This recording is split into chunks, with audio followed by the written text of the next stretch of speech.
Hi everyone, Franco from Fresh Aire Carpet Cleaner here again, and today we're going to have a little bit of a discussion about a thing that's just been updated recently, which a lot of people don't know about, which is the actual Australian standard for carpet cleaning, the AS 3733-2018. So just so people know about it and what it is and what it means to you, we're going to have a little bit of a discussion today.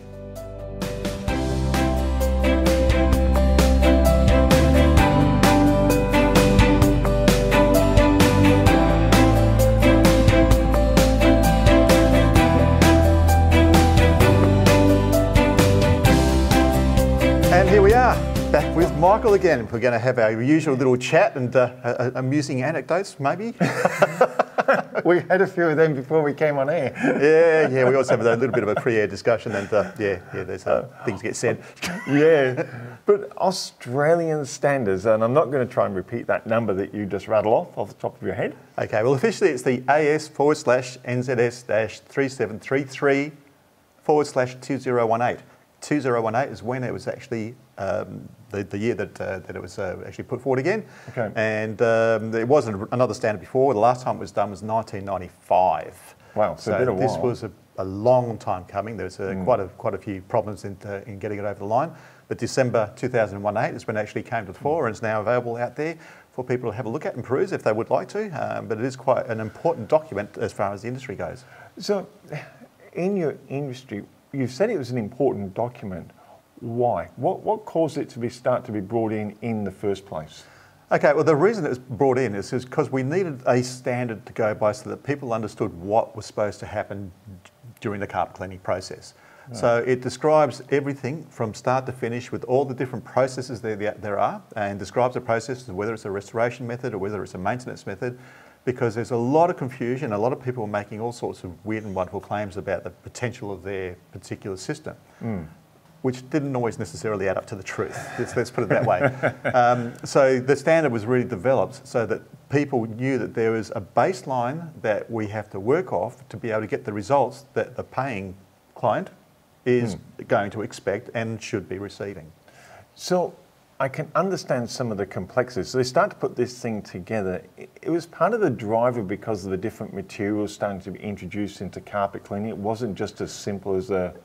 it wasn't just that. I mean, it's the fact that everything from the type of vacuum cleaner you use to the type of cleaning equipment you use, the chemistry that's involved as well, all of that ties in together into the equation that becomes the job at the end of the day. So they set the baselines for everybody to be on the same playing field, and if there is ever any sort of questionable problems with the clean that was performed, it's like, okay, have you followed these guidelines? Because if you haven't gone through those guidelines, guess what? You haven't actually done it to the standard that it needs to be. So that's what the Australian standard was really developed for. You said, like, was it 1995 they were last, and then it's taken to 2018 to get them updated? Yeah. Is that because of now the complexities within the industry, not just from carpet materials, but to the sophistication of the techniques to actually... Look, there's been a lot of changes from 1995 to now. Carpet constructions have changed, backings have changed, the actual fibres have changed, the chemistry has just skyrocketed ahead. The equipment has become a lot more efficient. There's a lot more available to us. There's been a lot of changes along the way. It really should have been done quite a few years ago and done a couple of times. But the problem really lay with being able to get the funding to do it, because it's not a cheap effort. Getting the people to actually do it as well, which is not an easy exercise, because it's pretty much most of it's done on a volunteer base. Okay. But to be able to get it across the line, it does take a fair degree of funding. I suppose there's a fair bit of sorting out between fact and fiction going on? Well, it's not so much the fact and fiction. There's a couple of people that had a couple of different ideas of what things might or should have been. Yes. And so that did create a few problems in the setting out the standard and the language that was going to go into it. Right. There's a little bit, well, not a little bit, quite a bit going on in the background that was sort of stopping it from going forwards. The major problem, more than anything else, was the funding side of it, right. And we actually managed to get funding last year, which pushed it through. Okay. So, but it was definitely a long time coming. I know I got involved in the process probably about 3 or 4 years ago. What is the implication of something, a document like this, for people working in the industry? Okay, the problem is that there is no base level for anybody to enter the industry. So you can come along, you've got your bucket of detergent and then some sort of machine and away you from go. Bunnings. We've had this conversation. Yeah, we've had this conversation, that's right. And you go into it and you've got, there's no licensing, no registration or training that really has to be done to be able to get into the industry. So anybody does get in and can get in. And what happens there is you get a lot of really variable results and a lot of times not particularly wonderful results. And we've seen a few of them. Oh, I've seen one or two of them in our time, yeah. So, that's where the problem lay. There was, without any guidelines, how are you supposed to know what to do? So the guideline was sort of basically set up so that people had something that they can refer to and say, okay, well, if I'm going to enter the industry, this is what I need to be doing. Even if they don't go and seek training, they've still got those basic guidelines. They can tell them about the different types of equipment, the different types of chemistry and the different processes, et cetera, et cetera. So they can make an informed decision of where they're going to go. Now, a lot of guys still, once again, they're not interested. They just want to get out there and start making money today, not tomorrow. They don't want to learn about this stuff. It's unfortunately, there is quite a large cross-section of the carpet cleaner community that do view it that way. That's just an income generator and they're not really particularly worried about the outcomes. But the thing is that if anything does go wrong and there's an insurance claim, one of the first things the insurance claim is going to say is, how did you do it? I was going to ask you, what's the impact of a document like this for insurance companies when they interact with the carpet cleaners and a situation where things have gone wrong? Yeah. Okay. So, like I said, it's that frame of reference there to say, well, were these procedures followed? At any point were those procedures deviated from, and if so, why? If there was a valid reason for it.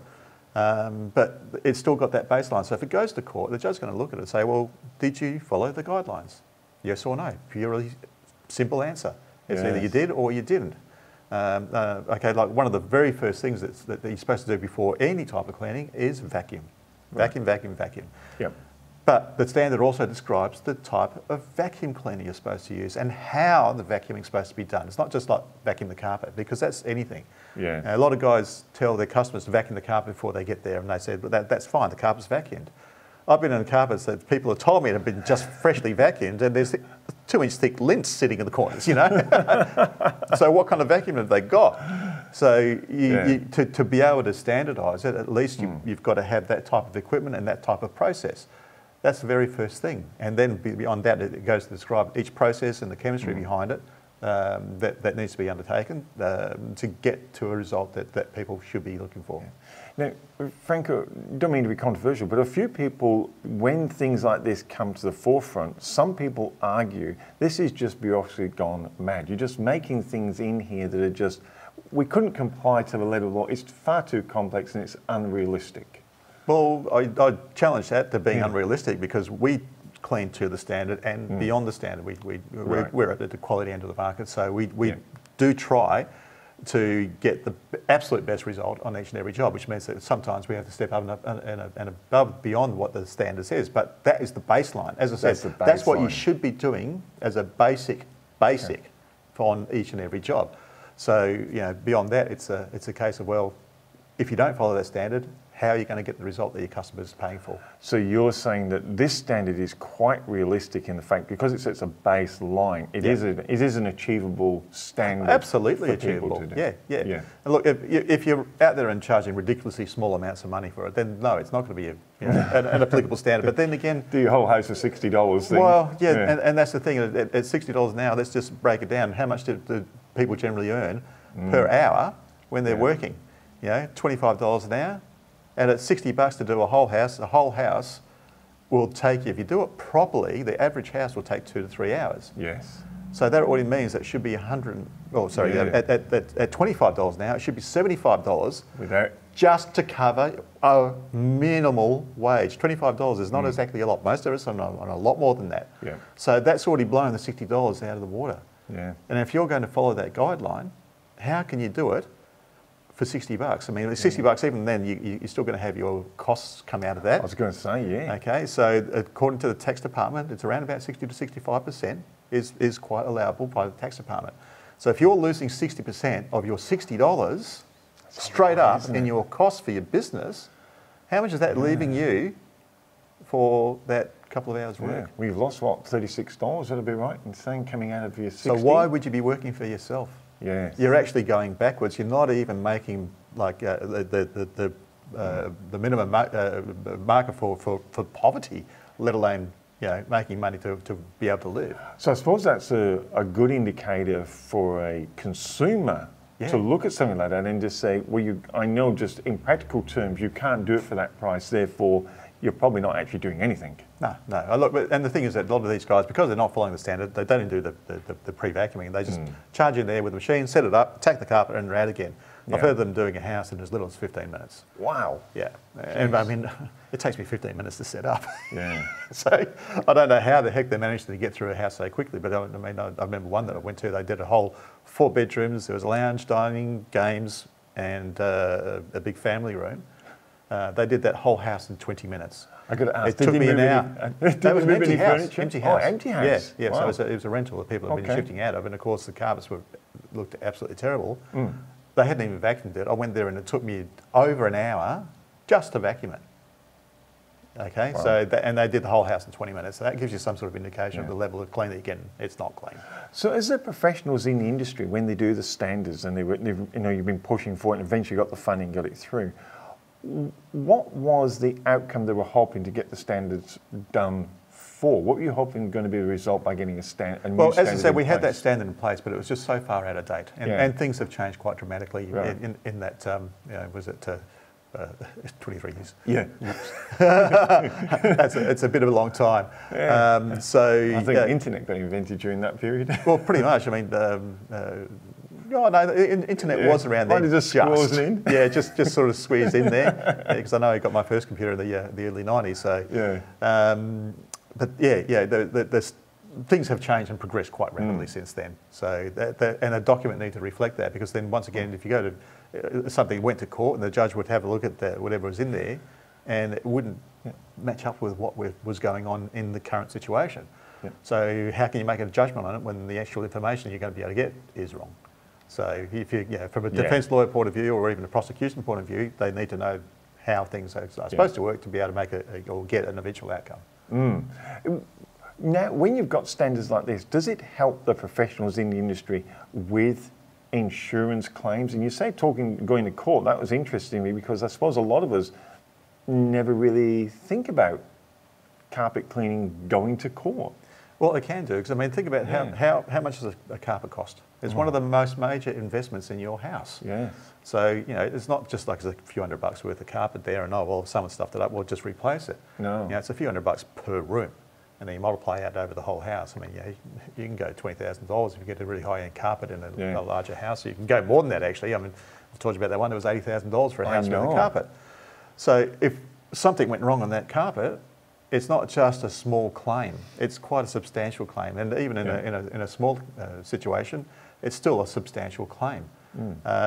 So, if you've got incorrect information to start with, or outdated, not so much incorrect, but outdated information, how can you make judgments on it? So it took a long time for that standard to get changed from 95 to 2018. Is there a system, or is there a hope now that it won't take that long in the future? Is there mechanisms now starting to be put in place that, hey, we can have an updating, I suppose? Well, look, it'd be helpful if we could. You never know what's going to happen in the future. As I said, things did change. The climate that it was that was in to make those changes have also changed as well, which made that's what managed to get us across the line. Because up until then, it had been absolutely prohibitive, just cost-wise, of trying to get this across the line. Yes. There's a couple of changes that happened in the background, and all of a sudden we had access to funding to be able to get it across. Otherwise, we had to pay for it ourselves. Yeah. And it's a substantial amount. I can imagine. Yeah. Yeah. So we've gone through that. So now you've got the standard. How do operators or the public access this so they can get that knowledge for themselves? Is it one of those documents that is easily readable? Or?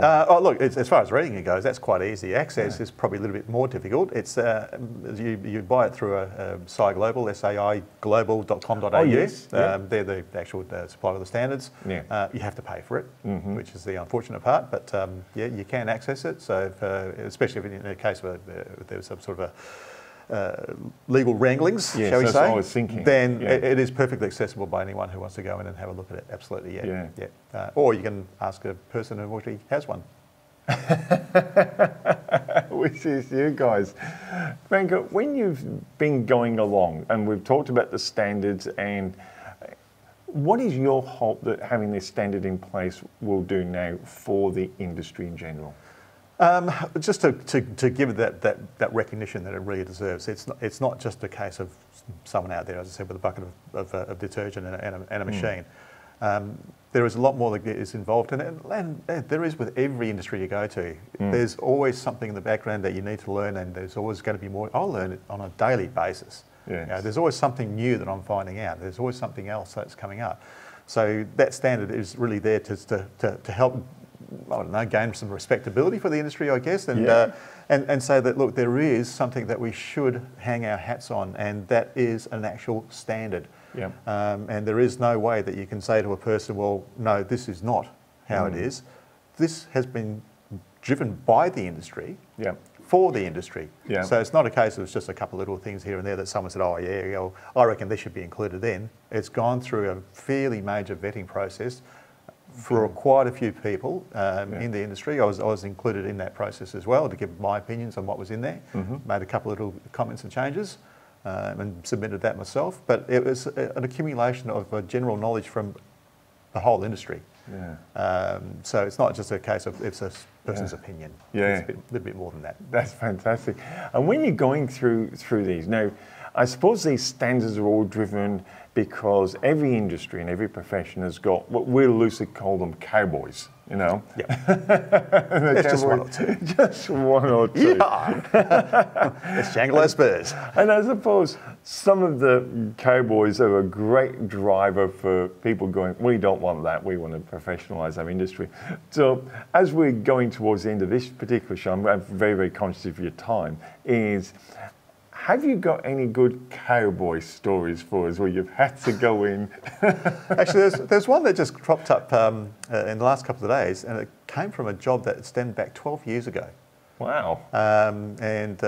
This woman got in touch with us via Facebook, and she hadn't had her carpets cleaned in the interim, which is quite interesting in itself. But at the time, what had happened 12 years ago is that she'd got someone in, got the carpets cleaned, and they became this stinking putrid mess. So we got called in to fix it, which is why she actually got us. But she said she'd gone onto our Facebook page, and there's no photos of me on the Facebook page, but there are photos of Carl. She said, but I'm sure that wasn't you. And I said, well, that's probably because it's not me, it's Carl. It's Carl. That you're seeing a photo of, because when he got his accreditation for the spot dyeing. And so there was the congratulations for him on that with his photo on it. But I actually don't appear in any photo, so I ended up sending a photo of her and said, that's me. She said, oh yeah, that is you.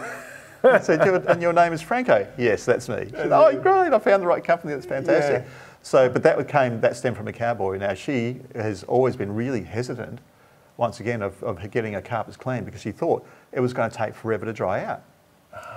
And so she's left it, and she left it, and it got to the point now where she really has to get the carpets cleaned. So she tentatively, reached out and said, well, I'm really worried about the carpet staying wet for a long time again. And said, well, really, if it stays wet for the amount of time that you're thinking, we've done our job really badly. And that's why you had that problem before. Because I had to go in there, it was a 3-day process to actually dry the carpets out and get them back into a state where they were usable again. Wow, so that was it. So the experience of a bad experience has led someone to just not have their carpets done. And look, there's a lot of stories out there that I've heard. And there's a lot of the carpet retailers that still say, oh, don't get your carpets cleaned, it will damage your carpets, it will do this, do that, do the other. The opposite is quite true. If it's done to the Australian standard, the absolute opposite is true.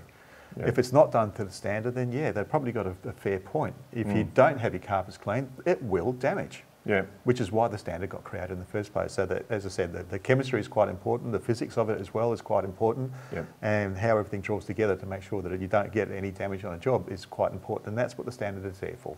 So if you want the job done to the correct standard and above and beyond, absolutely, and not live in fear that your carpet's going to get wrecked, no. Well, you're probably one of the leaders in Western Australia where we are. What's the best way of contacting Fresh Aire Carpet Cleaning? Okay, so the best way is basically by phone, 94933880. There's also the 0418 914 097. info@facc.com.au is our email address, or you can just go onto our website, which is obviously the facc.com.au, or the Facebook page for Fresh Aire Carpet Cleaning, that's Fresh Aire with an E. And all of those have got contact points in them, so we're quite easy to get a hold of, and we try to be as responsive as possible as well. If you do leave a message anywhere, we don't leave you hanging for days, like some people do, and that's a pet hate of mine. If you've got the technology, we should be using it correctly. Yeah. So any of those points of contact will get through to us, and we'll be able to get you what you want. Another great show, Franco. I've really enjoyed it. New standards in 2018. It didn't take that long, really. No. Hopefully it won't be another 23, but anyway, it should be a little bit easier next time round, I would hope. Yeah. Great show. Thanks, Franco. Thank you. Cheers.